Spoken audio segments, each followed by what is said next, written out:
Gumi finally revealed those who lure herdsmen into banditry. Ask why the government is going ahead and killing them.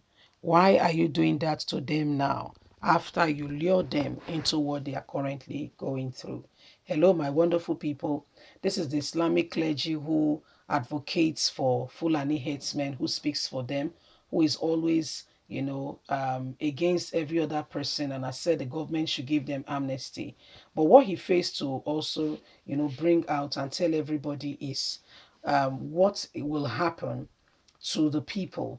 What will happen to the people that they have made life unbearable for? What will happen to the people that they have not paid attention to? Those whom they have made fatherless and motherless, those who they have made widows, those who they have, destroyed their lives and everything.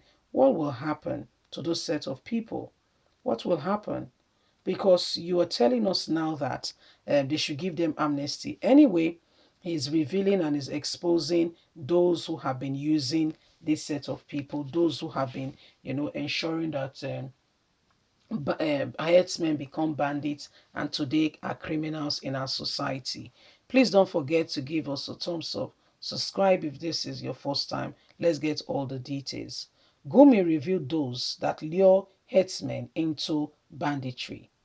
Kaduna-based Islamic scholar Gumi has lamented that innocent Fulani herdsmen were lured by arms and drugs into banditry, terrorism in the northwest states. Gumi, however, said kidnapping and killing by bandits can only be stopped by hijacking them back from the evil arms of drug dealers and not by killing them. All approach currently adopted by the government is wrong. They have been misled and the government just needs to adopt a new way to bring them back. The Islamic scholar who had repeatedly advocated amnesty for bandits spoke while addressing a peace conference organized by Central for the Advancement of Human Dignity and Value in Kaduna on Thursday. The ex-military officer noted that lack of religion, ignorance, and poor enlightenment on the part of the Fulani herdsmen are the cause of insecurity in the region, and enlightenment is the cure. I realize one thing: lack of religion, lack of knowledge, ignorance is the cause of insecurity. Enlightenment is the cure to this current predicament. When you enlighten them, you can cure them.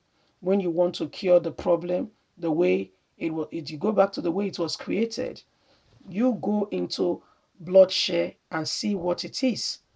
This is what they are used to now. We must lift a big section of Nigeria and ensure that they put things in place to bring them back of this current downtown they find themselves. Let's leave them from animals. Let's show them the way. We don't want anything to happen to them. Nothing is taken seriously in Nigeria.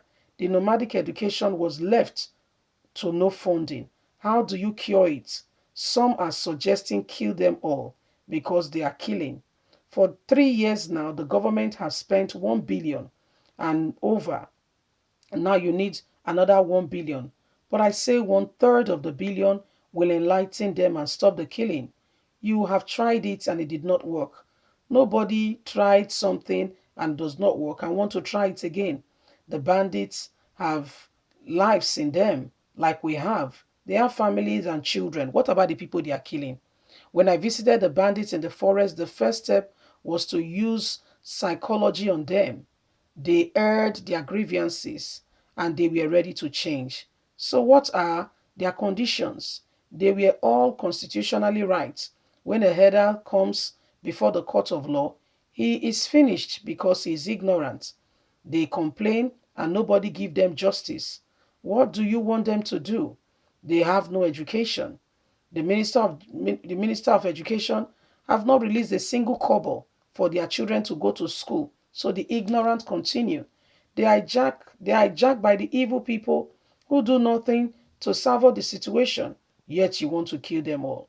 I came out of the forest to address the authority sit down and explain to them that the way things are, they need to change. But I found out that going on difficult journey to the forest of Niger State is easier than getting the attention of those in Aso Rock. We are ignoring what is important. Human dignity, lives. We don't value human lives. These criminals can turn into saints one day. So there is no way we can solve our problem if we continue to victimize them. We must respect human dignity. Killing them is not the way. Every human, by our constitution, is guaranteed equality and justice. Everybody is free to choose his or her religion. Nobody should impose it on another person. I'm glad you are speaking this because when they killed a pastor recently in Kaduna State, the government, including yourself, nobody has said anything. What was his reason? He spoke to a young man who felt that there was need for him to change his religion, and they came after this pastor and he was killed. He was butchered to death, butchered. They burned down his house. They burned down the school that was attached to the house, to his house and to the school. So what are we talking about? You're talking about freedom of all these things. Are we really exercising that freedom, or is just mouth? Okay, or it's just mouth. We're just speaking because we feel like speaking. We're just mouth.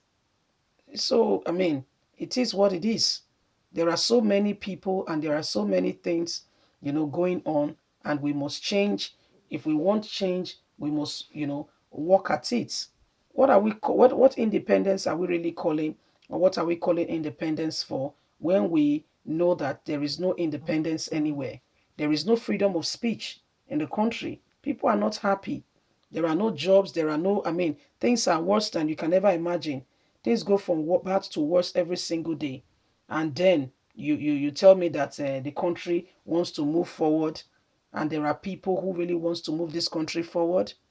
If there are, we would like to know, because none of them is really showing that position and really being honest about, moving the nation forward, or showing that there is need for change. This set of people keep doing what they want to do, and you're expecting a different result is not going to happen. You cannot continue with the same thing every time and expect a different result. It's going to be the same result over and over again. Gumi wants these people to be given amnesty. What about the position that they have taken? Now they are killing people. What will happen apart from the drugs? Because they have no respect for life. They've been killing. Leave us a comment. God bless you. Bye for now.